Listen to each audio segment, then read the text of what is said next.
నమస్తే రమగారు. నమస్తే జయ. రమగారు, మీరు చాలా ఓల్డ్ స్టోరీస్ కూడా చెప్తూ ఉంటారు నాకు. మీ దగ్గర పేపర్లో ఏదో నాకు నాకు 1950 అని ఒకటి కనిపించింది. ఎప్పటిదండి అసలు 1950డా? అప్పటి స్టోరీ ఎలా గ్యాదర్ చేశారు, అసలు ఏంటి ఆ స్టోరీ? గ్యాదరింగ్ ఏముంది, పుస్తకాలు చదువుతూ ఉంటే అందరూ గ్యాదర్ చేయగలుగుతారు. రెగ్యులర్ డైలాగ్ అంతే, గ్యాదర్ చేయాలి. చదువుతూ ఉంటే తెలుస్తుంది మనకి. 50లో పుస్తకాలు, 60లో అన్నీ దొరుకుతాయి. ఆన్లైన్ దొరుకుతూనే ఉన్నాయి, విడిగా కూడా పాత పుస్తకాలు దొరుకుతాయి. సంపాదించవచ్చు. మనం చదివే ఉద్దేశం ఉండాలి, అది జ్ఞాపకం పెట్టుకుని ప్రజెంట్ చేసే ఆలోచన ఉండాలి. ఇది కూడా ప్రధానం. అది ప్రధానం. ఇప్పుడు మనకు అవసరం కదా. అవును, మనం అవసరంగా చేస్తున్నాం కాబట్టి. మీరు ఎట్లా రమగారు, నెట్ లో బ్రౌజ్ చేస్తారా లేకుంటే ఎక్కడి నుంచి ఎవరైనా మీకు పంపిస్తూ ఉంటారు? ఎట్లా? నా దగ్గర వెబ్సైట్లు ఉన్నాయి, కొన్ని పుస్తకాలు చాలా ఉన్నాయి. నేను ప్రతి 4 నెలలకి వెళ్ళిపోయి నవోదయ, నవయుగ అక్కడికి ఇక్కడికి వెళ్ళి ఓ 3-4 వేల రూపాయల పుస్తకాలు, కథల పుస్తకాలు తెచ్చుకుంటాను. ఇది వరకు కోటి బయట తిరుగుతూ ఉంటే పుస్తకాలు కనపడినప్పుడల్లా తెచ్చుకునేదాన్ని. చందమామలు ఒక సంవత్సరం ఫుల్ ఎడిషన్స్ 12 పుస్తకాలు బౌండ్ చేసిన పుస్తకాలు కొన్ని దొరుకుతూ ఉంటాయి. మాకు బాగా తెలిసిన ఒక ఆయన ఫ్రెండ్ దగ్గర ఉన్నాయని కొన్ని పుస్తకాలు ఇప్పించారు. ఒక కీటిపాటిలో ఒక అమ్మాయి ఫ్రెండ్ అయింది. ఆ అమ్మాయి తన దగ్గర ఒక 67దో ఎప్పటిదో, ఆ పిల్లగా అది వాళ్ళ నాన్నగారు పెళ్ళయిందేమో అప్పటిది, చాలా చిన్న పిల్ల. ఆ అమ్మాయి అప్పటి పుస్తకం ఒక బౌండ్ 12 పుస్తకాలు ఉన్నది, 9 పుస్తకాలు ఉన్నదో ఇచ్చింది నాకు. అందులో కథలు కూడా చెప్పాను నేను. సంపాదించాలి అంతే, వాటి కోసం ట్రై చేయాలి. అవి కాకుండా ఇప్పుడు కొన్ని కథలు, ఇప్పుడు నేను కొన్ని గ్రూప్స్లో ఉన్నాను, కథలు వస్తుంటాయా, ఈ కథ చదివితే పాత కథ ఒకటి గుర్తొస్తుంది నాకు. అందులో గ్రూపులో నేను చదివిన కథ ఒక్కటి కూడా చెప్పలే ఇప్పటిదాకా నేను. ఓకే, ఒకటి కూడా చెప్పాలి. దానికి రిలవెంట్గా ఉన్న స్టోరీ, దానికి రిలేటెడ్ కాస్త దగ్గరగా ఉన్న కథ, ఇంచుమించుగా ఇలాంటి కథ ఎప్పుడో చదివానికి కొంచెం ఆలోచించుకుంటుంటే మెల్లిగా గుర్తొస్తుంది. అదే నేను చెప్పాను, నేను పాలగిని కూడా మర్చిపోతా పొయ్యి మీద్ది. స్టోరీస్ ఎందుకో ఇవి గుర్తుంటాయి. ఎందుకు గుర్తుంటాయో. ఇంట్లో ఎవరైనా ఉన్నారా రమ్మగారు, ఫ్యామిలీలో అక్క వాళ్ళు కానీ ఎవరైనా? ఇంట్లో అందరూ కథాగత ప్రాణులే. మేమంతా పుస్తకాలు పిచ్చివాళ్ళు కదా.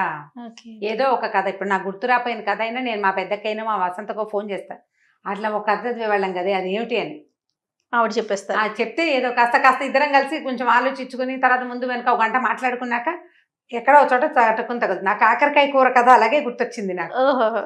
ఓకే, పాత పుస్తకాలు చదువుతుంటే మనకి నెట్లో దొరుకుతున్నాయి జయ ఇప్పుడు బాగా. ఇది వరకు గ్రంథాలయాలు ఉండేవండి, కానీ ఇప్పుడు మనకి సిటీలో అంత అవకాశం ఉందో లేదో నాకు తెలియట్లేదు. మరి కొంచెం తక్కువే కదండి. ఉన్నాయి కానీ చాలా తక్కువ. చక్కగా అక్కడికి వెళ్ళి చదువుకునే అవకాశం ఉండేది. పేపర్ దగ్గర నుంచి అన్ని బుక్స్, పేపర్లు అన్నీ ఉండేవి. కాస్త ఇప్పుడు అవకాశాలు కాస్త తక్కువ ఉన్నాయి. సొంత లైబ్రరీలే ఉన్నాయి జయ. నా దగ్గర చాలా పుస్తకాలు ఉన్నాయి. మా వసంత దగ్గర దాదాపు ఒక 3-4 వేల రూపాయల పుస్తకాలు, 3-4 వేల పుస్తకాలు, రూపాయలు కాదు, వేల పుస్తకాలే ఉన్నాయి. మీ దగ్గర ఎన్ని ఉంటాయండి? నా దగ్గర కూడా ఉన్నాయి, దాదాపు ఒక 2000 చిల్లర ఉన్నాయి. ఒకసారి మీ బుక్స్ అన్ని చూపించాలి రామ్ గారు. అందులో బుజ్జివి, చిన్నవి, పెద్దవి, రకరకాలు, వాళ్ళవి వీళ్ళవి చాలా ఉన్నాయి. మా వసంత దగ్గర అయితే విశ్వనాథ్ సత్యనారాయణ గారి ఫుల్ సెట్, ఎండమూరి వీరేంద్రనాథ్ గారి ఫుల్ సెట్, తర్వాత కొడవగట్టి కుటుంబరావు గారి ఫుల్ సెట్, అవన్నీ నా ఫేవరెట్లు కూడా. నేను తనతో కొనిపించిన పుస్తకాలు కూడా బోల్డ్ ఉంటాయి. అక్క కదా, ఇంకా వెంటనే మీరు అదే బీనాదేవి గారు, అట్లా కొంతమంది రైటర్స్. మా ఇంట్లో కూడా మా అన్నయ్య కూడా అలాగే కొనేవాడు. ఇప్పుడంటే ఇవి చిన్న కథలు చెప్పుకుంటున్నాం కదా, మా ఇంట్లో నావెల్సే విపరీతంగా. మల్లాది వెంకటకృష్ణమూర్తి గారి ఈచ్ అండ్ ఎవ్రీ బుక్ కొనుక్కునేవాళ్ళం మేము. అవి కాకుండా పాత కెరటాలు అంటే ఇంగ్లీష్ బుక్స్ ని ట్రాన్స్లేట్ చేసిన పుస్తకాలు ఇది వరకు ఉండేవి. నండూరి రామ్మోహన్ రావు గారు చేసినవి, మార్క్ ట్వైన్వి, ఇవి ఏమంటారంటే హకల్బెరీ ఫిన్, టామ్ సాయర్, టామ్ మామ ఇల్లు, అలాంటి పుస్తకాలు కూడా. చెంఘీజ్ ఖాను, తైమూర్ ఖాను, ఇలాంటి పుస్తకాలు. తర్వాత ఏమో మన కొమ్మనాపల్లి గణపతిరావు గారు, ఆయన పుస్తకాలు కూడా కొన్ని ఇష్టం నాకు. మధుబాబు గారు హాట్ ఫేవరెట్. అందులో కథల్లో ఆయన రాసిన రాజుల కథల్లో చాలా కథలు మనకి చందమామ కథల్లో రిలవెంట్ గా కనపడతాయి. ఇప్పుడు ఆ నావెల్ చదివాను అనుకో, ఆ కథ చిన్న కథ ఒకటి జ్ఞాపకం వస్తుంది. సో చదవటం ఒక ఎత్తు అయితే, ప్రెజెంటేషన్ ఇంక అసలు మాటల్లో చెప్పకర్లా. కానీ నేను మిమ్మల్ని అబ్జర్వ్ చేసిన దగ్గర నుంచి, మన మామ్ స్టార్ట్ అయ్యే దగ్గర నుంచి, మీరు స్టోరీ చెప్పేప్పటికన్నా కూడా స్టోరీ గురించి చెప్తా చూసారా. ఇప్పుడు నేను అడిగాను ఎలాంటి బుక్స్ ఉన్నాయండి, ఎంత హ్యాపీగా ఫీల్ అవుతారో రామ్ గారు. ఆనందం. అంటే ఎక్కువ చదివే వాళ్ళు దాని గురించి చెప్పేటప్పుడు ఉండే సంతోషం వేరుగా ఉంటుంది. అవును. ఇప్పుడు నేను ఒక కథల గ్రూప్ లో ఉన్నా, ఒక్కనాడు కూడా అందులో కామెంట్ పెట్టను, కానీ ఈచ్ అండ్ ఎవ్రీ స్టోరీ నేను భలే ఎంజాయ్ చేస్తాను. కొత్త రచయితలు చాలా మంది ఉన్నారు. ప్రత్యక్ష పరిచయం లేకపోయినా గ్రూప్ లో చదివేందుకు చాలా మంచి అవకాశం అది. మంచి రైటర్లు, చక్కటి భావాలు, పాతకాలపు భావాలని కొత్తగా ప్రజెంట్ చేయటము. కానీ ప్రతి వాళ్ళకి ఎలా ఉంటుందంటే జయ, అంటే మనకు కూడా జీవితం బొమ్మరిల్లు లాంటి లైఫ్ స్టైల్ కావాలి. ఒక మంచి కుటుంబం మనకి లేదు, వాళ్ళు ఎవరికో ఉంది, వాళ్ళని కలవటం ఎంత బాగుందో జీవితం అని భావించటం, ఎవరింటికైనా వెళ్తే వాళ్ళ ఇంట్లో మంచి మానవ సంబంధాలు బాగుంటే వాటిని చూసి సంతోషించటం. ఇప్పుడు ఆ ట్రెండ్ భలే కనపడుతుంది జయ. మంచిదే కదా. మంచి ఇప్పుడు చూడు యూట్యూబ్లో ఇప్పుడు మనం అంటే ఇది ఒక ఛానల్ కదా మనది, నేను ఛానల్లో పనిచేస్తాను, నా ఇల్లు బాకిలి నేనేం చూపించట్లేదు, కానీ చాలా మంది యూట్యూబర్స్ నా నగలు, మా ఇల్లు, నా వంటి, నా చీరలు, నేను వాడే క్రీములు, నేను మలానా మా ఇంట్లో కుక్క పిల్ల, నేను పెట్టిన మొక్కలు, ఎన్ని లక్షల వ్యూస్ వస్తాయో జయ. అంటే కనెక్ట్ అయిపోతున్నారా పబ్లిక్ కి, అంతే కదా రమ్మగారు. అదే ప్రతి వాళ్ళకి ఏంటంటే అట్లా అద్భుతంగా ఉన్న విషయం చాలా ఎంత బాగుందో అవి చూడాలని ఉంటుంది. కథలు కూడా అలాగే కోరుకుంటాను జయ మనం. అవునండి, హ్యాపీ ఎండింగ్ కథలు మనకి ఇష్టం చూడు కదా, హ్యాపీ ఎండింగే కావాలి అంతే. నన్ను ఇప్పుడు చాలా మంది అడుగుతారు మీ హోమ్ టూర్ చేయండి, అవును నా వంట పాత్రలు చూపించాలి, నా హోమ్ టూర్ చూపిస్తే కోట్లలో వచ్చేస్తాయి మనకి వ్యూస్, అది కావాలి. చాలా ఆసక్తిగా ఉంటారు, ఎందుకంటే ఇప్పుడు బాగా కథలు చెప్తారు, అమ్మగారు వాళ్ళు ఎంత బాగా పెట్టుకుంటారు, అవన్నీ చూడాలని. అంటే ఒకరిని ఫాలో అయ్యేటప్పుడు పూర్తిగా తెలుసుకోవాలన్న ఒక ఆలోచన ఉంటుంది రమ్మగారు, దాని మీద ఇష్టం చూపిస్తారు. అదే దాంట్లో ఏంటంటే నాకేమో పుస్తకాల మీదే ఆసక్తి. ఒక రైటర్ కథ నచ్చితే వాళ్ళవి మిగిలిన కథలు వెతుక్కుని చదవాలనుకుంటాను నేను. నా గోల్ అదనమాట, అది ఎవరి గోల్ వాళ్ళది కదా, వాళ్ళు చూసేది అనిపిస్తుంది. మన జగన్ గురూజీతో మనం రెగ్యులర్ గా చేస్తూ ఉంటాం కదా, ఆయన ఇంటర్వ్యూ చేసినప్పుడు ఆయన ఒక మాట చెప్పారు, చాలా అద్భుతమైన పని చేస్తున్నారమ్మా మీరు మామ్ ద్వారా. రమారావి గారి స్టోరీస్ నేను కూడా ఫాలో అవుతాను, మీ ఇంటర్వ్యూస్ అన్ని చూస్తాను, అవి చూసి నాకు తెలియని విషయాలు నేను కూడా నేర్చుకునే ప్రయత్నం చేస్తూ ఉంటాను. అంత పెద్ద ఆయన అంటే స్టోరీకి ఉన్న ఇంపార్టెన్స్ అది. తల్లి పిల్లలకి సంబంధించిన రిలేషన్ లో ప్రతి తల్లి స్టోరీ చెప్పాలి అనే కోణంలో ఈ విషయం చెప్పారనమాట. అలా విన్నప్పుడు చాలా ఆనందం అనిపిస్తుంది రమ్మ గారు నాకు కూడా, ఎందుకంటే ఒక మంచి ప్రోగ్రామ్ చేస్తున్నాం, పబ్లిక్ ఉపయోగపడే ఒక మంచి కాన్సెప్ట్ మనం అందిస్తున్నామన్న ఒక ఆలోచన. ఎందుకంటే ఇందులో ఉన్న బెస్ట్ థింగ్ ఏంటంటే రిలేషనే, అంతే, ఓన్లీ రిలేషన్, అంతే. మనం దాన్ని గౌరవించాలి కదా. 100% అండి, సంస్కృతి సాంప్రదాయం. రైట్, కథలోకి వచ్చేద్దాం. 50s లో కథ. ఒక ఊళ్ళో గురవయ్య శెట్టి గారని ఒక ఆయన ఉన్నాడు. ఈయన ఏంటంటే షాప్ ఒకటి ఉంది, కిరాణా కొట్టు, మంచి సంపాదన పరుడు, తాతల నాటి కొట్టు, బాగా ఇల్లు వాకిలి అన్ని బ్రహ్మాండంగా ఉన్నాయి. ఈయనకి ఏంటంటే దానాలు అవి పెద్ద ఆసక్తి ఉండదు. దానం చేస్తే ఏముంది, దానం చేయడానికైనా సంపాదించాం, పొద్దు నుంచి కొట్లో కూర్చున్నా, ఓ 50 రూపాయలు 30 రూపాయలు వచ్చింది. ఓ బ్రాహ్మడికి ఓ 100 రూపాయలు దానం చేస్తే 2 రోజులు సంపాదన దానం చేసినట్టు కాదు. అంతే, దీనికి సంపాదించేది, కష్టపడి సంపాదించేది ఎందుకు, దాచుకోవడానికి, దానానికి కాదు. అలాంటి భావాలు తీవ్రంగా ఉండేవన్నమాట ఆయనకి. మామూలుగా మనం జనరల్ భావన ఎలా ఉంటుంది, ఓ 100 సంపాదిస్తే కనీసం 10% దానం చేయాలి. అది ఒక రోజు కాదు, నువ్వు 10 రోజుల సంపాదన రోజు 100, 10 రోజులకి 1000, అందులో నుంచి 100 తీసి దానం చెయ్యి. ఇప్పుడు ఈ 100 కోసం నేను ఎంతసేపు కూర్చున్నాను అనేది లెక్క వేయకూడదు. ఈయన లెక్క అది. ఓసారి ఏమైందట, వాళ్ళ ఇంట్లో ఈ కిరాణా కొట్టు కదా, ఇంటిని ఆనుకునే బయటికి కొట్టు, చిట్టెలుకలు ఎక్కువ తిరుగుతూ ఉంటాయి కిరాణా కొట్లలో, సామాన్ల మధ్యలో. మన ఇప్పుడు మధ్య సూపర్ మార్కెట్లలో కూడా కనిపిస్తున్నాయి, ఎలుక పిల్లలు పరిగెత్తుకుంటూ ఉంటాయి. ఈ పెద్ద ఎలుకలు ఏదో ఒక పిల్లల్ని పెట్టేస్తాయి ఒక మూల చేరి, అవి ఇంత బుజ్జిబుజ్జిగా ఉంటాయి, కొంచెం 4 రోజులపై కాస్త పెరుగుతాయి, సామాన్లు తిరుగుతూనే ఉంటాయి. ఈ ఇంట్లోకి బాగా చుంచెలుకలు చేరినాయి, ఎలుకలు చేరినాయి. చుంచెలుకంటే మూతి కొంచెం పొడుగ్గా ఉంటుంది, మామూలు ఎలుక కొంచెం పొట్టిగా ఉంటుంది. అయితే ఈ ఎలుకల కోసం పిల్లి ఒకటి తిరుగుతోంది. ఒక వారం 10 రోజులు తిరిగి మొత్తం అన్నీ తినేసింది. ఎలుకలు అయిపోయాక ఎలుకలు ఏం చేస్తాయంటే, పిల్లి మెసులుతూ ఉంటే అక్కడ మసులుతోంది అనుకో, పిల్లి తిరుగుతోంది, ఎలుకలు రావడం మానేస్తాయి, ఇంకో ఇల్లు చూసుకుంటాయి అవి. వాటి ప్లాన్ అది. అదే ఇప్పుడు ఈ పిల్లికి ఎలుకలు అయిపోయాక దానికి తిండి ఏమిటి, ఇల్లు అలవాటైంది, అది ఇంకో చోటికి పోదు, ఇక్కడిక్కడే తిరుగుతుంటుంది. అందుకని అది అదును కోసం చూస్తూ ఉంటుంది. ఈ శెట్టి గారి భార్య ఏం చేసింది, ఆ కాలంలో ఏం చేసేవాళ్ళు అంటే పాలు అవి ఉట్లు మీద పెట్టుకునేవాళ్ళు, ఉట్టి వేళ్లాడుతూ ఉంటుంది, పైన ఎత్తుగా ఉంటుంది, గాలి తగులుతూ ఉంటుంది. కానీ పిల్లికి కుక్కలకి వాటికి అందదు, పిల్లలు కూడా తన్నీరు. అప్పట్లాగా మనలాగా అల్మర్లు పాడు ఏముండేవి, అప్పట్లో వేళ్లాడేవి పెట్టుకునేవాళ్ళు. ఉట్లలో రకరకాల పాలు పెరుగు ఒకదాని మీద ఒకటి, నేతికి ఒక ఉట్టి అలా పెట్టేవాళ్ళు. ఈవిడ ఉట్లో పెట్టకుండా గిన్నె కింద పెట్టింది. ఈ పిల్లేమో ఆ పాలల్లో మూతి పెట్టడానికి పాల గిన్నె దగ్గరికి వెళ్ళేసరికి ఈయన ఏం చేశాడు, ఈ కొట్లో దికాణంలో కూర్చుని ఆలోచిస్తున్నాడు. పిల్లి కనపడింది. అమ్మో పాల గిన్నె ముట్టేసుకుంటుంది. ఏమే ఎక్కడ తెచ్చావని పెళ్ళాన్ని తిట్టుతూ చేతిలో వీసిరాయలు ఉంటాయి కదా, తూచే రాళ్ళు, తూనికి రాళ్ళు, ఆ రాయి ఒకటి విసిరాడు దాని మీదకి. విసిరాడు, తగులుతుందని అనుకోలేదు, కానీ తగిలింది. పిల్లి చచ్చింది. గట్టిగా తగిలేసింది పిల్లికి. విసిరాయి అంటే బాగా ఉంటుంది కదా, బరువు ఉంటుంది మరి కదా.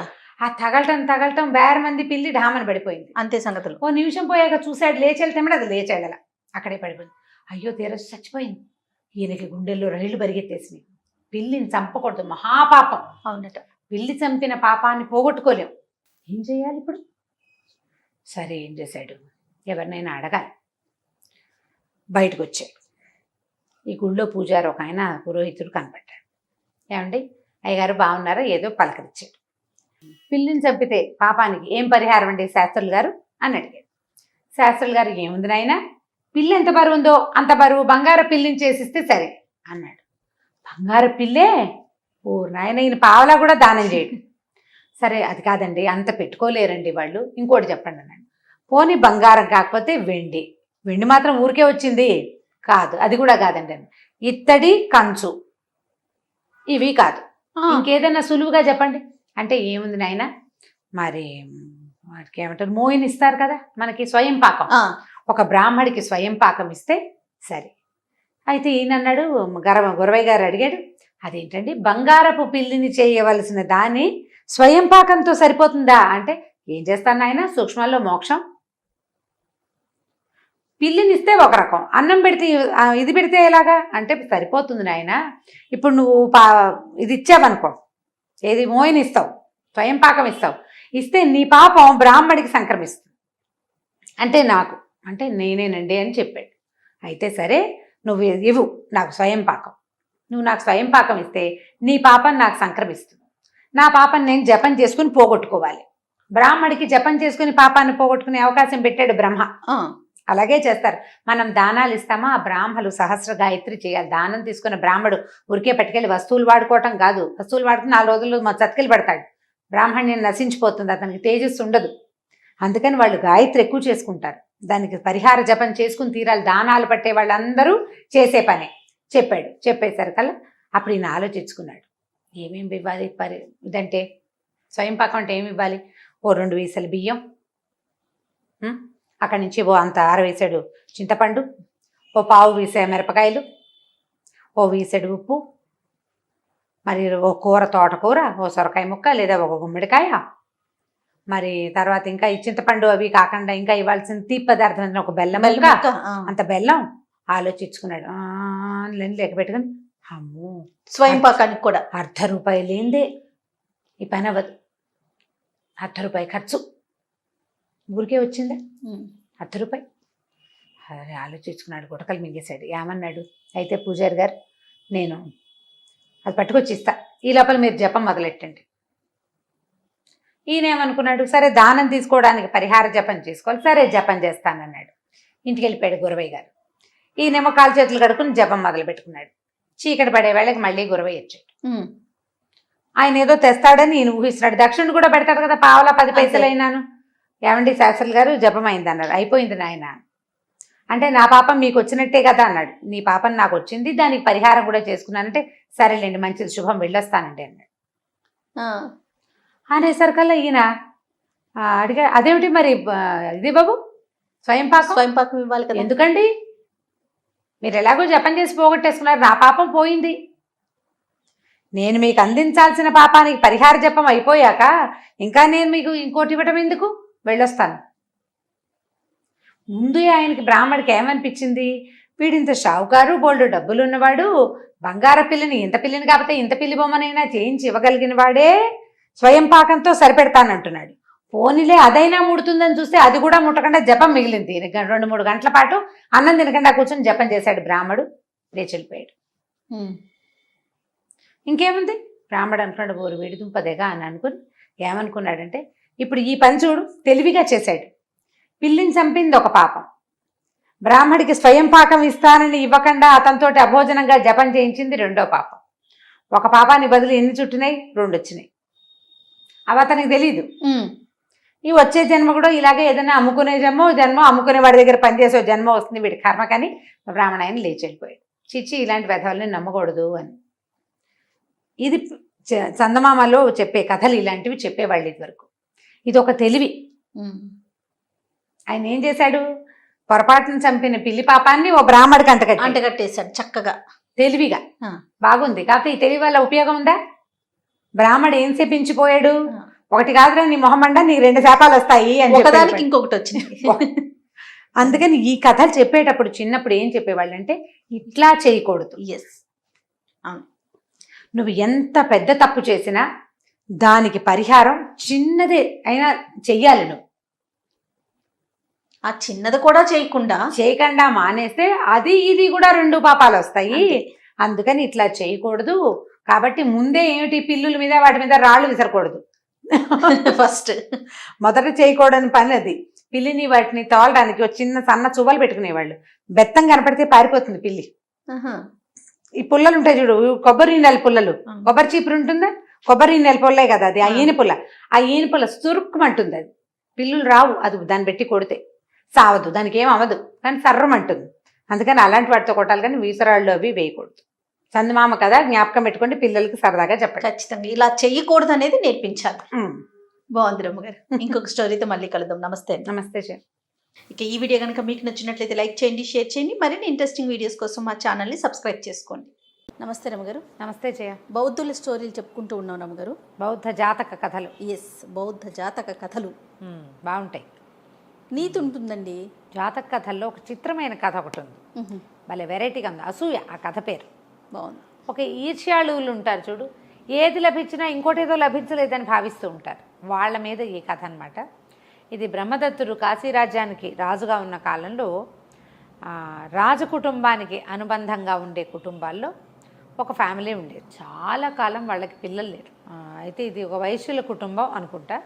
పిల్లలు కలగకపోతే అందరు ఆ కోడల్ని ఏదో రకరకాలు అనేవాళ్ళు. అంటే ఆ అమ్మాయి ఎప్పటికీ పిల్లలు పుట్టట్లేదంటే పెళ్ళి 10 సంవత్సరాలు అయిపోయింది. ఆవిడకి నెల తప్పిందని అబద్ధం చెప్పేసి పుల్లటి మామిడికాయలు అవి ఇవి తిని ఈ లేత నెలల్లో ఎలా బిహేవ్ చేస్తారో అట్లా బిహేవ్ చేసి క్రమంగా నెలలు పెరుగుతుంటే నడుముకి గుడ్డలు కూడా చుట్టుకుని ఎవ్వరికీ తెలియనిచ్చేది కాదు, అందరికీ తను కడుపుతో ఉన్నట్టు తెలిపించేది.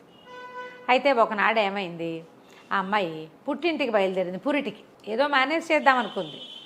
సరే పుట్టింటికి బయలుదేరితే ఆ ముసలి దాది వాళ్ళు వీళ్ళు కలిసి అందరూ బయలుదేరితే సరే కొంత దూరం వెళ్ళిన తర్వాత విశ్రాంతి తీసుకుంటారు కదా. విశ్రాంతి తీసుకుంటుంటే వీళ్ళు ఒక చోట ఆగినప్పుడు ఒక సంచార బిడారు, అంటే చాలామంది ఊరికే ఇలా పాఠక జనం గుంపుగా కలిసి తిరుగుతూ ఉంటారు. ఏదో ఒక ఊళ్ళో వెళ్తారు, అక్కడ ఏదో కొన్ని పనులు చేసుకుని చిన్న చిన్న మాటలు గిట్లు అవన్నీ వేసి సంపాదించుకుంటారు. అట్లాంటిది ఒక బిడారు ఒకటి వెళ్తోంది. జస్ట్ వీళ్ళు ఆగారు, వాళ్ళు బయలుదేరారు అనమాట. సరే ఏమైంది, ఈవిడే కాస్త కొంచెం అటు ఇటు కొంచెం కాలు చాచుకోవడానికి నడవడానికి కొంచెం వాగల్లే ఉంటే ఆ వాగు వైపుకి వెళ్ళేసరికల్లా అక్కడ ఒక చెట్టు కింద ఒకటికి ముద్దులు మూట కట్టే ఒక చంటి పిల్లాడు కనపడ్డాడు. ఆవిడకి బంగారపు రంగులో వెలిగిపోతున్నాడు. బోధిసత్వుడు అట్లా జన్మించాడు అక్కడ. అయితే ఈవిడ ఏం చూసుకుంది, అటు ఇటు చూస్తే ఏమనిపించింది, సంచారంలో బిడారు వెళ్ళిందా, వాళ్ళలో ఎవరైనా ఒక పేదది పిల్లాడిని పెంచలేక కానీ ఇక్కడ వదిలిపెట్టి వెళ్ళి ఉంటుంది. ఈవిడేమనుకుంది, భగవంతుడు నా కోసమే ఇంకొక 10 రోజుల్లో కాన్పు వస్తుందనగా బయలుదేరింది ఈవిడ లెక్కలట్టా చెప్పి. రోడ్డు మీద కాన్పు వచ్చిందని చెప్పచ్చు. చట్టుకున్న ముసలి దాదిని కేకేసి నడుముకున్న బట్టలన్నీ తీసి పక్కన బయట పారేసేసి ఆ పిల్లాడిని ఎత్తుకుని ఆ దాదికి ఏం చెప్పిందంటే, నాకు పురుడు వచ్చిందని నువ్వే పురుడు పోసానని చెప్పు అని చెప్పి మెళ్ళో ఉన్న నగకట్టంతా ఎత్తి ఆ దాది చేతిలో పెట్టింది. ప్రాణం పోయినా ఈ మాట బయట పెట్టద్దు, పిల్లవాడు నా కొడుకు, నాకు ఇక్కడ పుట్టాడు, నువ్వే పురుడు పోసావు. తర్వాత లక్షణాలన్నీ తర్వాత జరిపింపులన్నీ ఎవరు వచ్చి ఇమ్మాయిని చూడరు, నా దాదులే జరపాలి. కాబట్టి తర్వాతవన్నీ నువ్వే జరుపుతావు, ఎవ్వరికి ఈ రహస్యం తెలీదు, పిల్లాన్ని ఎత్తుకుని అత్తారింటికి వెళ్ళిపోదామని సాయంత్రానికల్లా చంటి బిడ్డను ఎత్తుకుని అత్తవారింటికి వెళ్ళిపోయింది. మళ్ళీ కాశీరాజ్యానికి చేరిపోయింది. చేరేసరికల్లా సరే ఏమైంది, వెళ్ళారు, వెనక్కి వెళ్ళిపోయారు. పిల్లాన్ని చూస్తే ఆశ్చర్యపోయారు. బాగున్నాడో, బంగారపు రంగు, వాళ్ళ ఇళ్లల్లో లేదు అంత అందం. దాది అనేది లేక కలిగిన కాయ అట్టగే అపురూపంగా కలుగుతుంది. ఇతడి మాటలే కదా మాట్లాడుకుంటారు. సరే సరిగ్గా ఈ పిల్లవాడు పుట్టిన సమయంలోనే నగరంలో వీళ్ళ ఇళ్ళకి దగ్గర ఒక వర్తకుల కుటుంబంలో ఒక కుర్రాడు పుట్టాడు, శాఖాకుమారుడు వాడి పేరు. తర్వాత ఒక దర్జీ ఒక అతను ఉండేవాడు, అతనికి ఒక కొడుకు పుట్టాడు, పోత్రికుడు వాడి పేరు. ఏం చేశారు, ఈ పిల్లాడికి సాయంగా ఆ శాఖుణ్ణి ఈ పోత్రికుడిని కూడా వీళ్ళింటికి పిలిచి పెంచారు. 3 పిల్లల్ని ఒకేసారి పెంచాలనుకున్నారు. ఆ రోజులు ఆ కాలంలో ఇలాంటివి 2-3 కథల్లో చెప్పుకున్నాం. ఒకేసారి పుట్టిన పిల్లల్ని బ్రదర్స్ కింద పరిగణించేవాళ్ళు. 3 జాతుల వాళ్ళు వీళ్ళు, కానీ కలిసి ఉండేవాళ్ళు. సరే వీళ్ళని కొంత వయసు వచ్చాక చదువుకి పంపించారు. ముగ్గురిని చదువు పంపిస్తే అయితే ఏమైంది, పోత్రికుడి చదువు ఖర్చు అంతా నగ్రోధుడు. ఇప్పుడు రాజకుమారుడు పిల్లాడు పుట్టాడు కదా, వాడి పేరు నగ్రోధుడు అని పెట్టారు. నగ్రోధుడు విష్ణు సహస్రనామాల్లో వస్తుంది. నగ్రోధో దుంబరో అశ్వత్థ అది పేరు. ఆ నగ్రోధుడు పేరు పెట్టారు. భలే అందంగా ఉండేవాడు, చాలా బుద్ధిమంతుడు, న్యాయపరుడుగా ఉండేవాడు పిల్లాడు. అయితే ఏమన్నాడు, ఈ శాఖుడికి డబ్బులు ఉన్నాయి వర్తకుల కుటుంబాల్లో కదా, పోత్రికుడికి డబ్బులు లేవు, దర్జీ కొడుకువాడు. అయితే ఈ నగ్రోధుడు నాకు పోత్రికుడు తోడు కావాలన్నాడని వాళ్ళ నాన్న ఏం చేశాడు, సరే నీ ఖర్చుతో పాటు వాడి ఖర్చు కూడా నేను ఎత్తుకుంటాను, నీతో పాటే ఉంచుకోమంటే పోత్రికుడు నగ్రోధుడిని సేవించేవాడు, సేవకుడుగా చదువుకునేవాడు సహాధ్యాయిగా. ముగ్గురు కలిసి చదువుకున్నారు. శాఖుడు ఖర్చు శాఖుడే పెట్టుకున్నాడు. ఈ ముగ్గురు చదువుకుని విద్యాభ్యాసం అయిపోయాక యువకులుగా అయ్యాక వీళ్ళు మళ్ళీ తమ నగరానికి తిరిగి వచ్చారు. ఈ చదువు కోసం ఎక్కడికో వెళ్ళారు వీళ్ళు. తిరిగి వచ్చే దారిలో ఏమైంది, మధ్యలో ఎక్కడో ఒక చోట నిద్రించారు. పిల్లలు నడిచి రావాలి కదా ఆ రోజుల్లో. ఇవి వచ్చేసారు కదా, దారిలో పడుకున్నారు చెట్టు కింద. ఒక చెట్టు కింద పడుకుంటే ముగ్గురు నిద్రపోయారు. నిద్రపోతే ఏమైంది, ఈ పోత్రికుడికి పెందరాళే మెలకు వచ్చింది. కొంచెం సేవకా వృత్తిలో ఉన్నవాడు కదా, తొందరగా మెలకు వచ్చి పని చేసుకునేవాడు. వీళ్ళేమో కొంచెం ధనికుల కుటుంబాల్లో ఉన్నవాళ్ళు పిల్లలు నిద్రపోతారు, మగపిల్లలు చదువులప్పుడు కూడా వాళ్ళ అదే పంథా ఉంది. ఈ పోత్రికుడు ఏం చేశాడు, లేచి నగ్రోధుడు నిద్రపోతున్నాడుగా అతని దగ్గర కూర్చుని కాళ్ళు ఒత్తడం మొదలుపెట్టాడు. అట్లా అలవాటు అనమాట అతనికి. ఒత్తుతుంటే ఏమైంది, పైన 2 కోళ్ళు, అడవి కోళ్ళు చెట్టు మీద కూర్చుని ఉన్నాయి. ఓ చెట్టు పై కొమ్మ మీద ఉన్న కోడి కింద కొమ్మ మీద ఉన్న కోడి మీద రెట్టేసింది. రెట్టేసారు కల్లా కింద కోడంది, ఏంటంటే నీకు అంత కొవ్వు, నా మీద రెట్టేస్తావా, నేను ఎంత గొప్పదానో తెలుసా, నన్ను తిన్నవాడికి 1000 వరహాలు దొరుకుతాయి అని చెప్పింది కింద కోడి. పై కోడంది, 1000 వరహాలేమిటి, నన్ను తిన్నవాడికి, నా కొవ్వు తిన్నవాడికి వాడు రాజవుతాడు, గుండె తిన్నవాడు సైన్యాధిపతి అవుతాడు, ఎముకల మీద ఉన్న మాంసం తిన్నవాడు కోశాధికారి అవుతాడు. నేను అంత గొప్పదాన్ని, నువ్వు నాకంటే తక్కువే, నేను తిన్నవాడికి 1000 వరహాలే వస్తాయి, నన్ను తిన్నవాడికి ఇవన్నీ వస్తాయి, ఒక్కొక్కడికి ఒక్కొక్క ఫలితం అనగానే పోత్రికుడు ఆలోచించి ఏం చేశాడు, నిశ్శబ్దంగా తెల్లవారే అప్పుడే పిట్టలు బయటికి వెళ్ళే సమయం ఉత్తరీయం వచ్చేసి ఆ పైనున్న కోడిని పట్టేశాడు. వీళ్ళు లేచేసరికి ఆ కోడిని వండేసి కొవ్వంతా తీసి నగ్రోధుడికి పెట్టాడు. అక్కడి నుంచి గుండెకాయని కాల్చి వీడికి ఇచ్చాడు, శాఖుడికి ఇచ్చాడు. తర్వాత ఆ ఎముకల మీద ఉన్న మాంసాన్ని తను తిన్నాడు. తిని ఏం చెప్పాడంటే, నువ్వు రాజు అవుతావు, నువ్వు సైన్యాధిపతి అవుతావు, నేను కోశాధికారి అవుతానన్నాడు. నవ్వుకున్నారు ముగ్గురు. మళ్ళీ నడక ప్రారంభించి కాశీనగరపు పొలిమేరల్లో ఒక ఉద్యానవనం, ఒక అడవి లాంటిది ఉంది. రాజుగారు తయారు చేసిన ఉద్యానవనమే. ఆ వనంలో ఉన్న బల్లల మీద పడుకున్నారు. అప్పటికి 1 వారం రోజుల క్రితం కాశీనగర రాజు మరణించాడు. ఆయనకి నిస్సంతు, పిల్లలు లేరు, ఆయన పాపం సంతానం లేదు. అయితే ఏమనుకున్నారంటే, ఆయన దినవారాలు పూర్తయ్యాక నగర ద్వారాల దగ్గర వెతకాలి, వాళ్ళ పద్ధతి అన్నమాట. ఎవరైనా సరే జాతకల ప్రకారం, అంటే వాడి ఏమన్నా సాముద్రిక లక్షణాలను చూసి రాజుని ఎన్నుకుంటారు. ఇలాంటి కథలు చూసాం కొన్ని.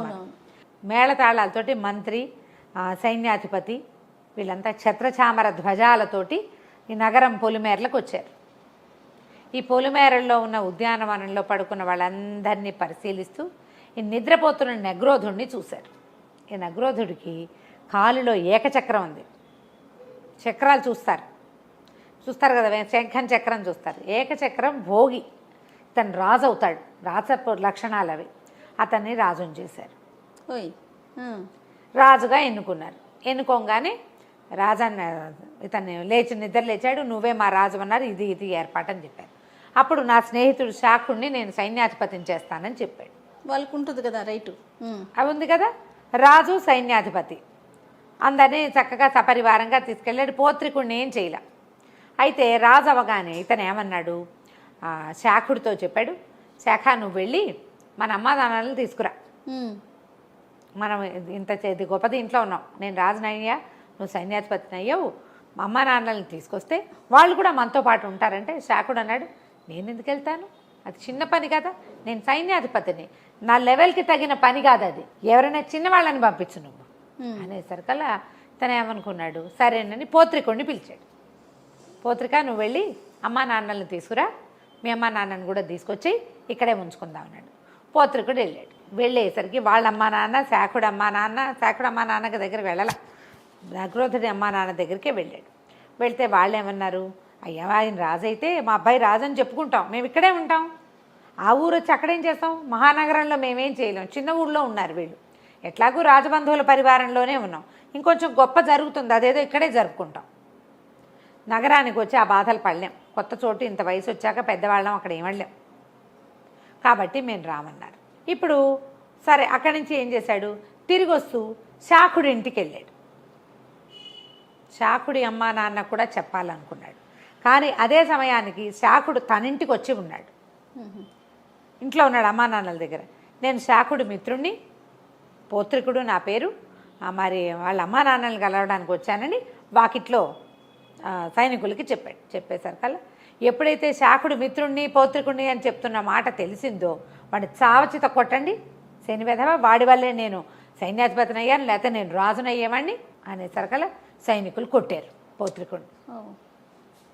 కొట్టేసరికల్లా ఏం చేస్తాడు పోత్రికుడు, ఏమిటి శాఖుడి ఉద్దేశం ఏమిటి, నగ్రోధుడు ఉన్నాడు, నేనున్నాను, నాకెందుకు ఇవ్వలేదు కోడి కొవ్వు, ఆ కొవ్వు నాకు ఇచ్చుంటే నేను రాజును అయ్యేవాడిని, తనకు కాకుండా నగ్రోధుడికి ఇచ్చాడు. నగ్రోధుడికి ఎందుకు ఇచ్చాడు, నగ్రోధుడే పోత్రికుడిని చదివించింది. నగ్రోధుడిని రాజు చేయాలని ఎందుకు అనుకున్నాడు, వాడి దగ్గర రాజరికపు లక్షణం ఉంది, ఒకళ్ళని పోషించే గుణం ఉంది అతనికి, అందుకనే కదా అనుకుంది.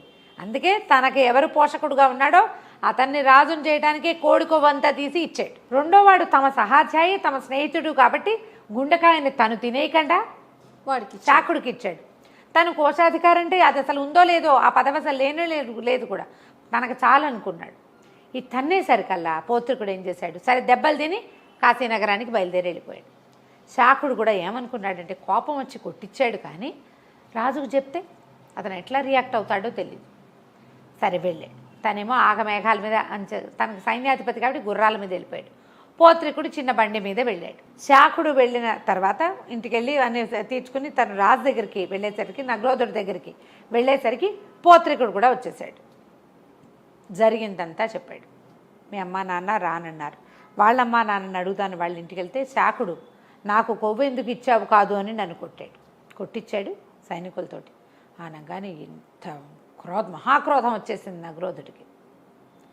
తను తినచ్చు కదా, సైన్యాధిపతి వాడే అవ్వచ్చు, వాడవ్వకుండా నీకు పట్టం కట్టాడు సహాధ్యాయువని స్నేహితుడివని, లేదా వాడే తినచ్చు కోడి కొవ్వు రాజు అవ్వడానికి, వాడు ఎందుకు తినలా, వాడి బుద్ధి మంచిది, వాడు సరిగ్గా ఆలోచించాడు, నా శక్తి ఎంత, నేను ఎంత చేయగలను, నేను ఎంత దానికి పాత్రత కలిగి ఉన్నానని ఆలోచించి ఒక పెద్దది నాకు, రెండో పెద్దది నీకు ఇచ్చి మూడో భాగం తీసుకున్నాడు వాడు. అలాంటి వాడిని కొడతావా నువ్వు ఏనాడైనా వాడికి సహాయం చేసావా, ఒక్కసారి కూడా వాడి చదువుకి ఒక్క గుడ్డిగవ్వ కూడా నువ్వు ఇవ్వలేదు, అయినా కూడా స్నేహితుడు అన్న ప్రీతితోటి ఇచ్చాడు, వెళ్ళిపో, నువ్వు నగరం వదిలిపెట్టి వెళ్ళిపోమన్నాడు.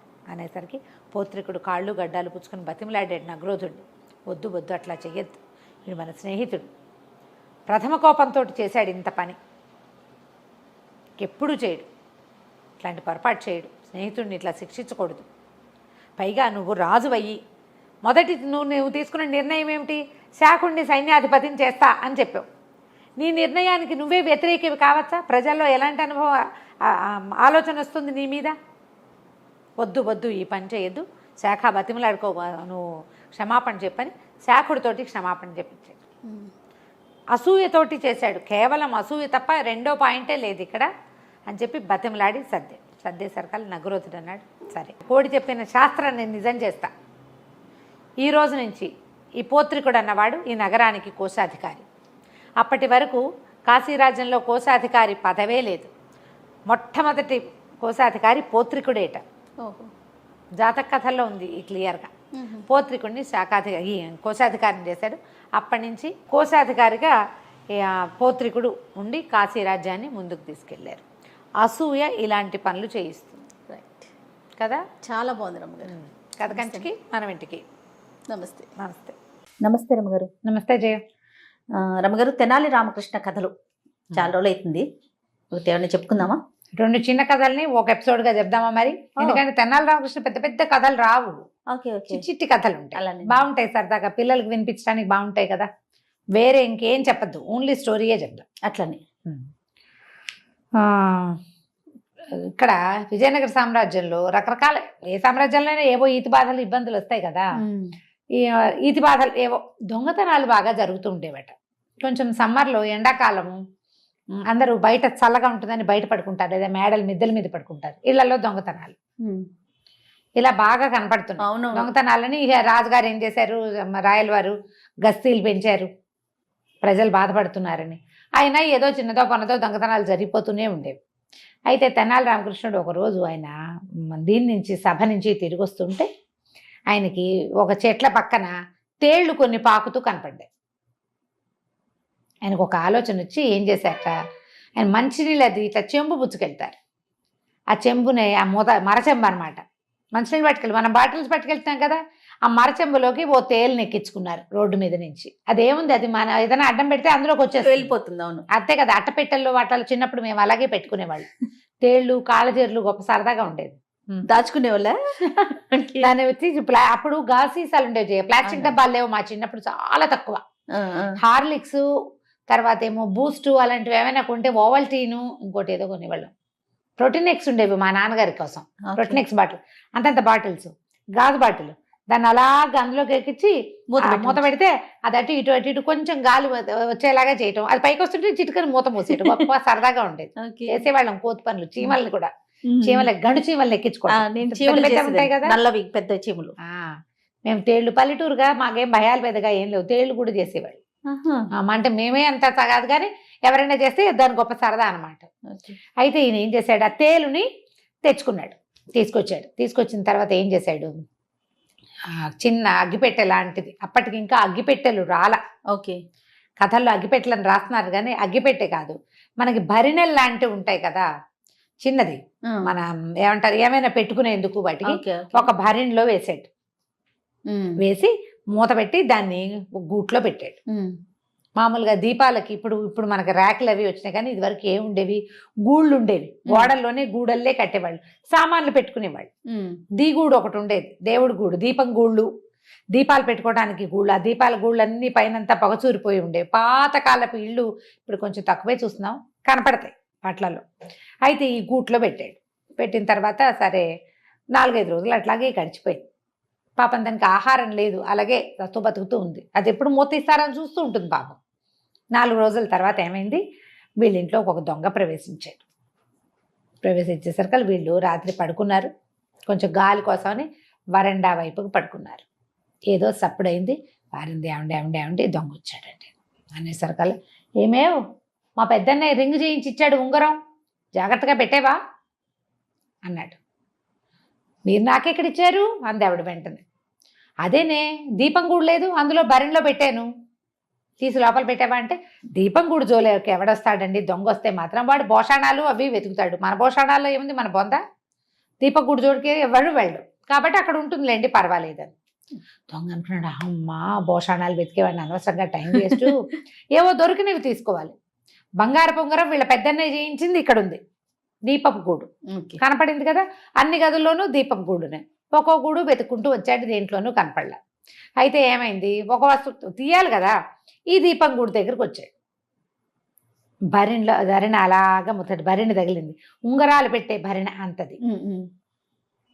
అదేంటి తీయంగానే రెడీగా ఉంది తేలు, టకీ మన ఆ తేలు ఏమిటి ఇట్లా ముట్టుకుంటే చాలు దానికి మనం ఏం చేయాలి, ఆ కొండ ఇట్లా ఇట్లా ఇట్లా కొడుతుంది, కెవ్వమన్నాడు.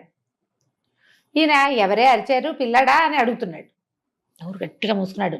చూస్తే ఏముంది, దీపం దగ్గరికి వెళ్తే తేలు కుట్టింది కనిపిస్తుంది, ఆ తేలు ఏటో జరజరా పాకేసింది. వాళ్ళకేం భయమేం లేదు, మళ్ళీ కనపడితే కొట్టేసుకుంటారు. అక్కడి నుంచి ఇంకేం చేయాలో తెలియదు, ఏడుపు వచ్చేస్తుంది, భయం వేసేస్తోంది. పైగా రాత్రిపూట, మొదట అది తేలో పామో ఇంకోటో తెలీదు, తెలిసింది తర్వాత అది తేలని. నోరు గట్టిగా మూసుకుని 2 అడుగులు వేసాడు మెల్లిగా బయటకు వెళ్ళటానికి. రామలింగడు లేచి కూర్చున్నాడు. కనపడితే ఏముంది, కవి గారు కేకలు పెట్టాడంటే గస్తీ తిరుగుతున్న రాజభట్లు ఎవరో ఒకళ్ళు పరిగెత్తుకొచ్చేస్తారు. నోరు గట్టిగా మూసుకున్నాడు, మూలుగొస్తుంది, మూలుగు రాకుండా నోరు మూసుకుని నడుస్తుంటే, పాపం పెద్దన్నయ్యకి ఉంగరం టైట్ అయినట్టుంది, బిర్రుగా అయింది పాపం, అందుకేనే మనకి ఇచ్చాడు అన్నాడు. వాళ్ళ ఆవిడికి నవ్వొచ్చింది, ఆవిడ కిసుక్కుమని నవ్వింది. వీడికి అర్థమైపోయింది ఈయన కావాలని ఆ కావాలనే తేలుని తెచ్చి అక్కడ పెట్టాడు, చచ్చిన వీళ్ళ ఇంటికి రాకూడదు, ఇంకోసారి ఫ్రెండ్స్ అందరికి చెప్పాలనుకున్నాడు అనమాట.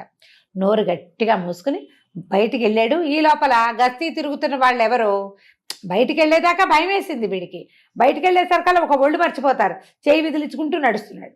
ఈ గస్తీ తిరుగుతున్న కాపలా వాళ్ళు ఎవరో చూసి అరే ఎవడో అక్కడ నడుస్తున్నాడు రా, ఎవర్రా కవి గారి ఇంట్లో నుంచి వస్తున్నాడని పట్టేశారు. ఇక్కడ తేలు కుట్టింది, అక్కడ దొరికిపోయాడు.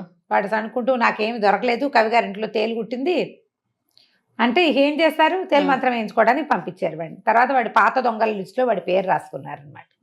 పిల్లలకి చెప్పాలి ఏదైనా తప్పించుకునేందుకు అప్పుడు కూడా ఉపాయాలు ఉండేవి.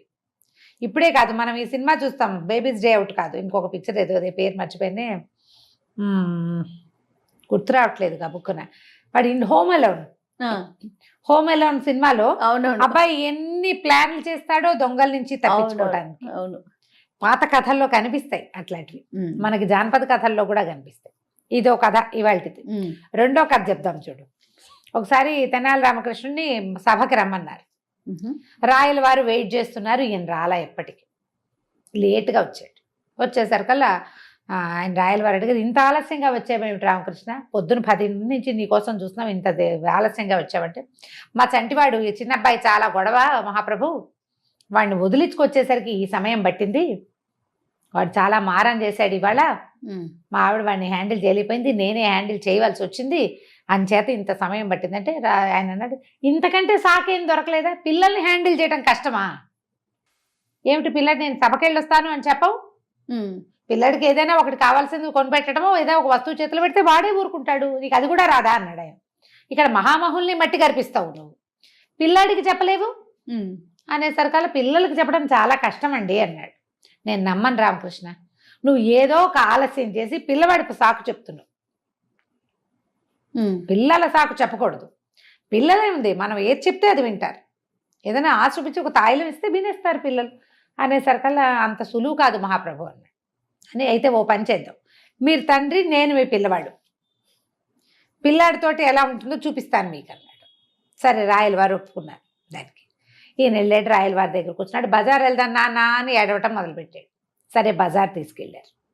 బజార్ తీసుకెళ్తే అక్కడ ఆ వస్తువు కావాలి ఈ వస్తువు కావాలంటారు కదా, ఒక చక్కటి చేతి సంచీలు అమ్ముతున్నాడు ఒకడు, ఇంత సంచి, అది ఇట్లా చంకకి తగిలించుకుని ఏమైనా వస్తువులు పెట్టుకోవచ్చు. ఇప్పుడు మనం పెట్టుకుంటాం కదా ఏమంటారు షోల్డర్ బ్యాగ్, అది షోల్డర్ది కాకుండా ఇట్లా పట్టుకునే సంచి అనమాట, రంగులు రంగులుగా అద్దకం వేసి ఎంతో బాగుంది.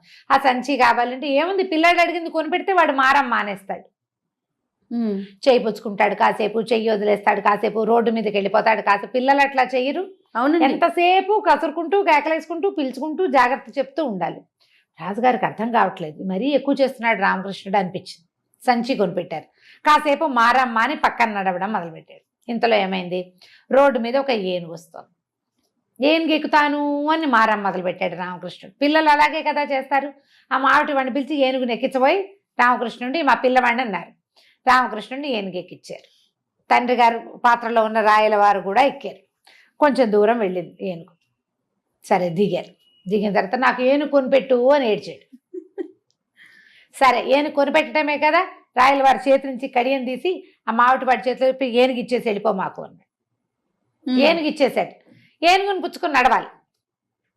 ఆ ఏనుగు నీ సంచిలో పెట్టు, ఇంటికి పట్టుకెళ్తాను అని ఏడవటం మొదలుపెట్టాడు ఈయన. బాగుంది.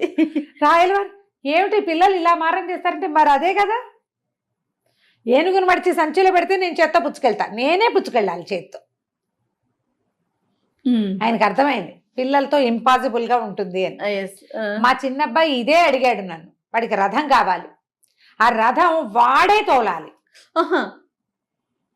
రథం వాడే ఇట్లా చిక్ చిక్ అనాలి. చిక్ చిక్ అంటే నడుస్తుందా, అది చల్ అనాలి, అది వాయిస్ కావాలి దాన్ని కొట్టాలి, దాన్ని ఏదో అనాలి. వీడికి రాదు, అది అడవట్లేదని ఏడుస్తాడు. మన పిల్లలు చేయరు ఇట్లా, ఖచ్చితంగా చేస్తారు. రాయల వారి పిల్లలు ఇలాగే చేస్తారని ఆయన అర్థం చేసుకుని, మీ అబ్బాయి మారం చేసినందుకే నువ్వు ఆలస్యంగా వచ్చావని నేను ఒప్పుకుంటున్నాను రామకృష్ణ, నువ్వే గెలిచావని చెప్పి ఓ 100 వరహాలు బహుమానం ఇచ్చి మీ పిల్లాడికి కావాల్సిన కొనిపెట్టమని 100 వరహాలు ఇచ్చి పంపించాను. పిల్లలు ఎంత మారం చేస్తారో, ఎన్ని రకాలో. రాక్షసి ముద్దుగా ఉంటుంది. ఇప్పుడు కొంచెం ఏడుపులు తగ్గినాయి, కాస్త పెద్దదైంది. 1 year బేబీ గ్లాస్ పాటుకుని అదే పాలు తాగాలి. ఆ గ్లాసు అంతెత్తు గాజు గ్లాస్, అదే గ్లాస్ ఇంతది. తాగాలి. ఆ గ్లాస్ తోటే తాగాలి, అదే పట్టుకు తాగాలి. పిల్ల పిచ్చిక చిట్టి పిల్ల.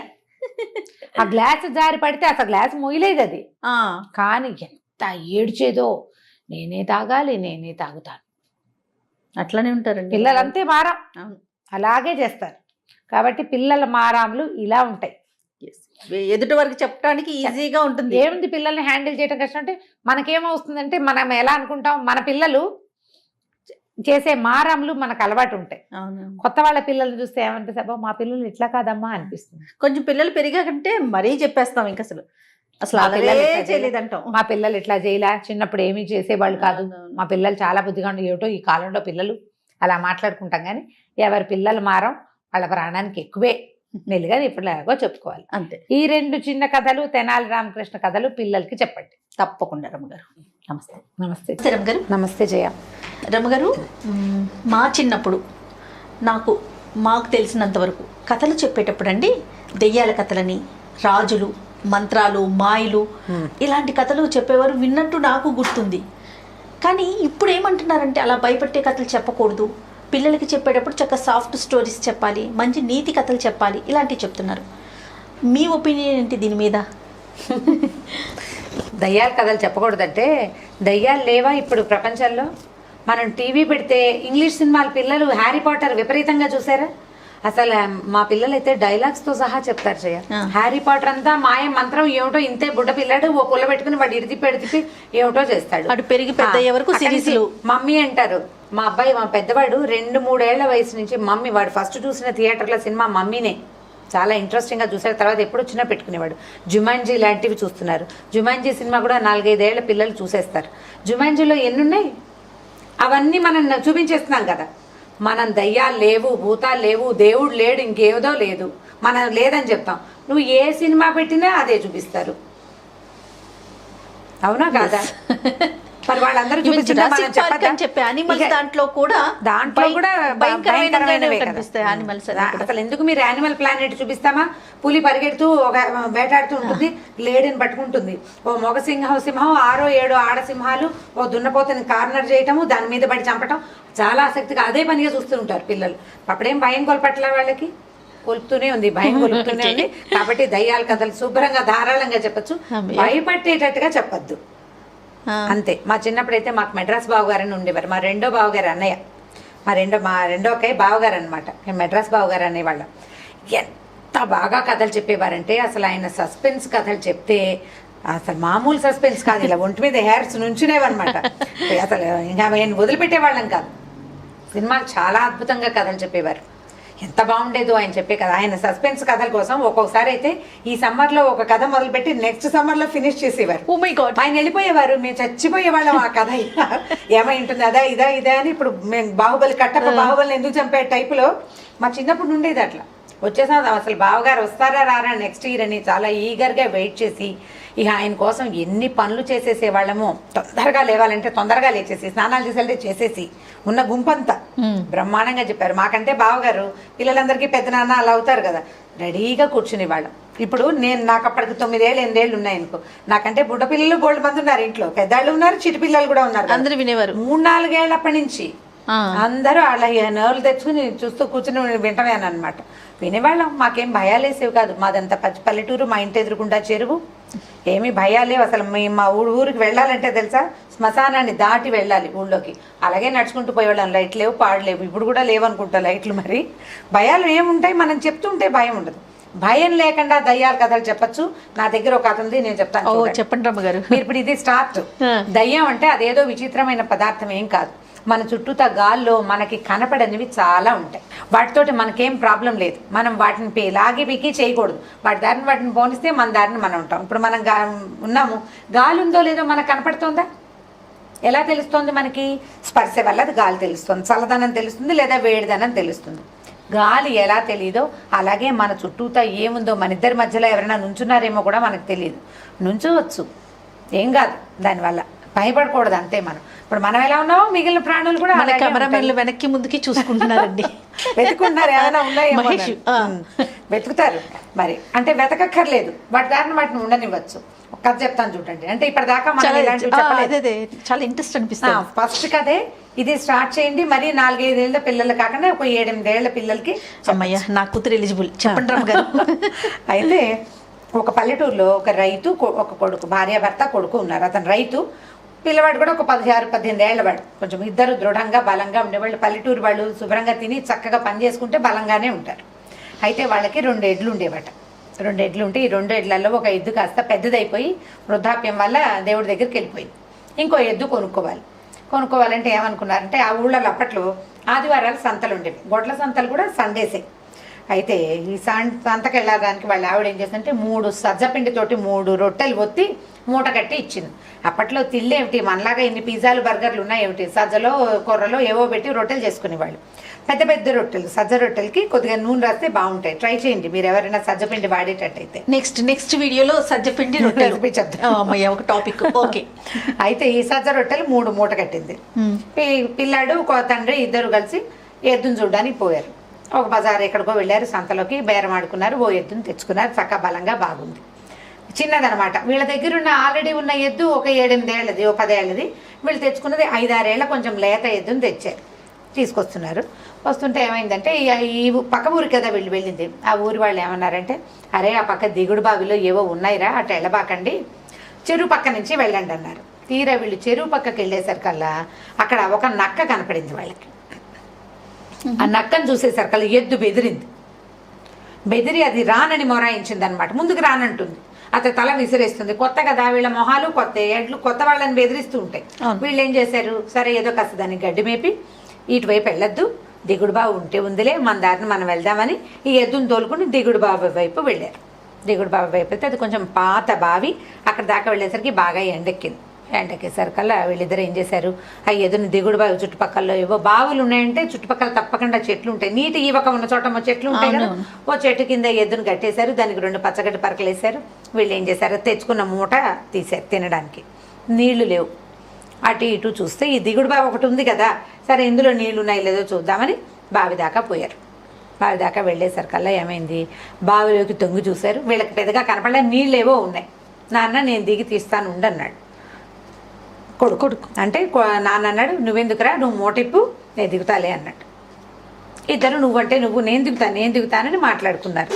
ఈ బావి లోపలట ఒక 3 దయ్యాలు ఉన్నాయట, ఎప్పటి నుంచో ఉంటున్నాయి.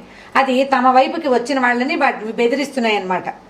రానివ్వవు. తమ ప్లేస్ అంటే వాళ్ళు ఒక చోట ఉంటున్నారు, ఆ ప్లేస్లోకి ఇంకోళ్ళని రానివ్వవు. అవి మామూలుగా మనుషులు వచ్చినప్పుడు వాళ్ళకి భయపెట్టి వాళ్ళని బెదిరించి అక్కడి నుంచి తోలేసేవి. వీళ్ళిద్దరూ వీళ్ళ గోళంలో వీళ్ళు ఉన్నారు, కొత్త వాళ్ళు. ఇక్కడ ఏవో ఉన్నాయన్న ఊహ కూడా వాళ్ళకి లేదు. సరే ఏమైంది, దిగారు నీళ్ళలోకి ఇద్దరు. చూద్దాం దిగుడు బావి, కిందకి దిగటం సరదాగా ఉంటుంది. దిగుడు బావి అంటే పెద్ద నుయ్యుండి లోపలికి రౌండ్గా ఇలా మెట్లు ఉంటాయన్నమాట. ఇలా గుండ్రంగా నడుస్తూ మనం కిందకి దిగి వెళ్ళిపోవచ్చు. ఈ బావిలోకి దిగారు. దిగిన తర్వాత ఏమైంది, చూస్తున్నాయి దయ్యాలు. వీళ్ళకి ఏమిటి బెదురు గిదురు ఏమీ లేదు, బాగానే దిగుతున్నారు, దిగనే చూద్దాం అనుకున్నాయి 3. వీళ్ళు లోపలికి దిగారు.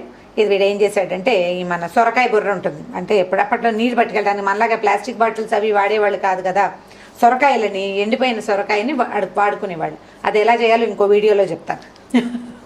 అయితే ఈ సొరకాయ బుర్రని వంచి నీళ్లు తీసాడు. నీళ్ళు తీసుకుని ఏం లేదు, దిగారు, వాళ్ళ దారిని వాళ్ళు ఎక్కేశారు. ఈ దయ్యాలనుకునే వీడు నీళ్లు తాగేటప్పుడు చెప్దాం వీడి పని. ప్రస్తుతం భయపడే వాళ్ళనే భయపడతాయి ఏవైనా. అవును. ఇప్పుడు మనం ఒక చోటకి వెళ్ళాము, ఎక్కడైనా ఏదైనా కనపడుతుందేమో అని భయపడుతుంటే ఏదైనా కనపడుతుంది నిజంగానే. మన దారిని మనం వెళ్ళి మన దారిని మనం వస్తే మన ఏవి భయపెట్టవు. సరే చూస్తున్నాయి అవి. పైకి వెళ్ళాక ఏమైంది, పైకి ఎక్కి కూర్చున్నారు.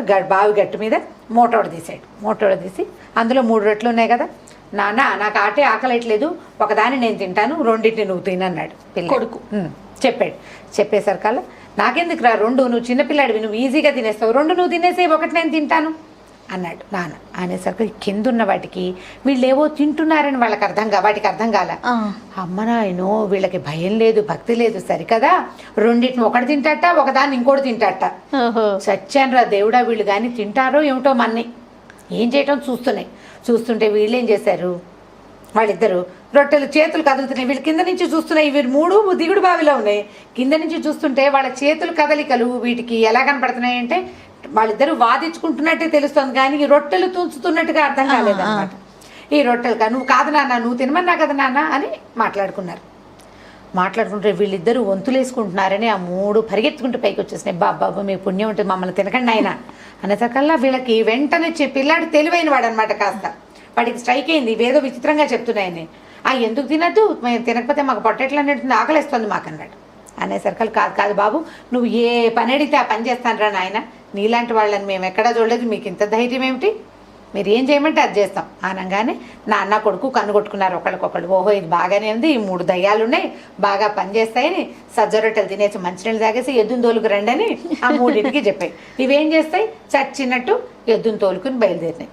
మధ్యదారిలో అక్కడ గడ్డి కోసుకురా, ఇక్కడ కర్ర తీసుకురా, అక్కడ మోపు తీసుకురా అని ఆ 3 చేత నానా వస్తువులు మోయించుకొచ్చారు ఇంటికి. మోయించుకొచ్చి అక్కడి నుంచి ఎడ్లున్నాయి వీళ్ళ దగ్గర 2, దొడ్డి వాకిలి అంతా బాగు చేయాలి, వీళ్ళు వ్యవసాయ పనులు చేసుకుంటారు. వ్యవసాయం చేయాలంటే ఎన్ని పనులు, అవును, మొత్తం పనులన్నీ ఇప్పుడు ఇదివరకు 2 చేసేవాళ్ళు ఇప్పుడు 5 చేస్తున్నారు. ముందు 2కి ఈజీగా ఉంది. కొద్ది రోజులు గడిచినాయి.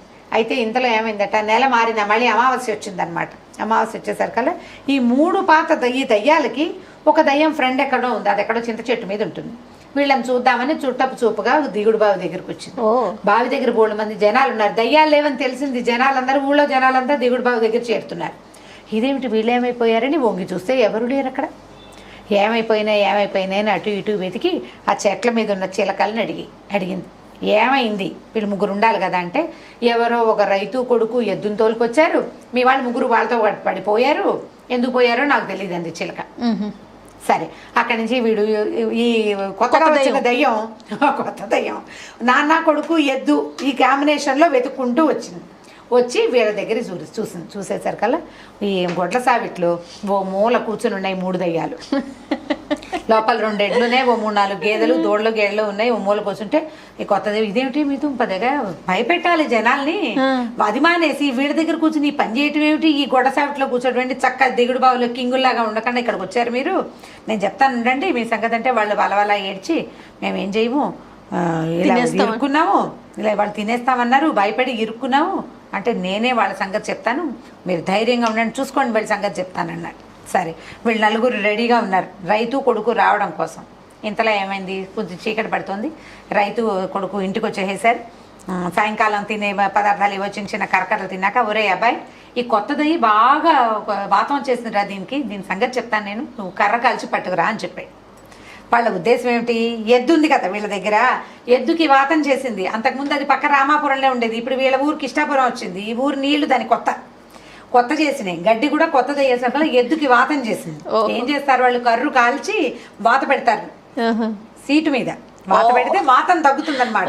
పాతకాలపు ఇవి అంటే చురకలేయటం వల్ల మీరు అవి చూసుంటారు, మనుషులకు చురకలేస్తుంటారు, అలా వాతం పోతుంది కాబట్టి కర్రు కాల్చి తీసుకురా, ఈ కొత్త దాని సంగతి చూస్తానన్నాడు.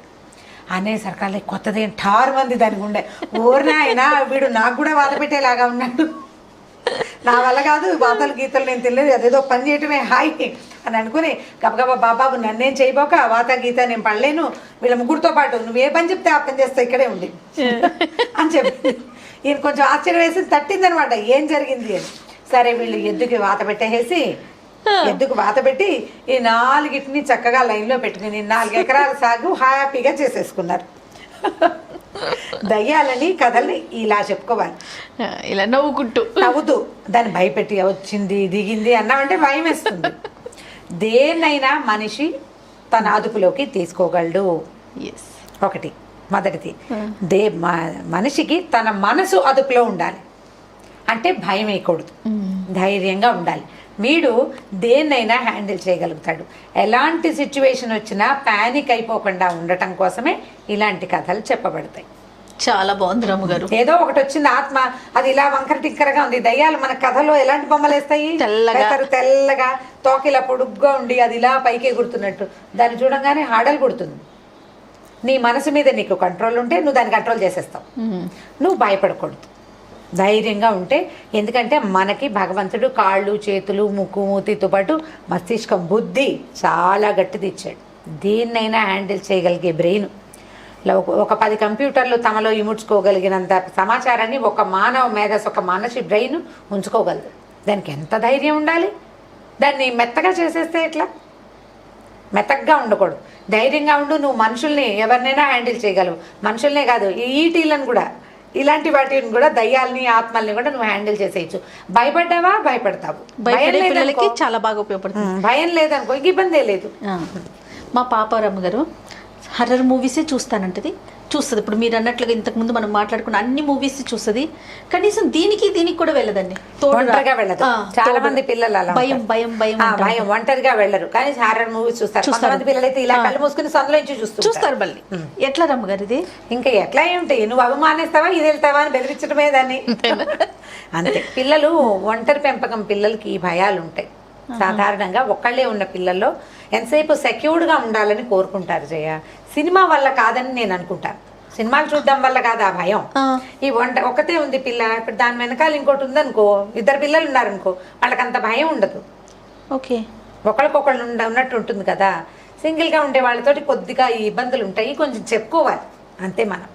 రైట్ రమ్మగారు, టాపిక్ మారిపోతుంది. ఇంకొక వీడియోలో మళ్ళీ కలుద్దామండి. తప్పకుండా. నమస్తే. ఈ వీడియో కనుక మీకు నచ్చినట్లయితే లైక్ చేయండి, షేర్ చేయండి. మరిన్ని వీడియోస్ కోసం మా ఛానల్ని సబ్స్క్రైబ్ చేసుకోండి.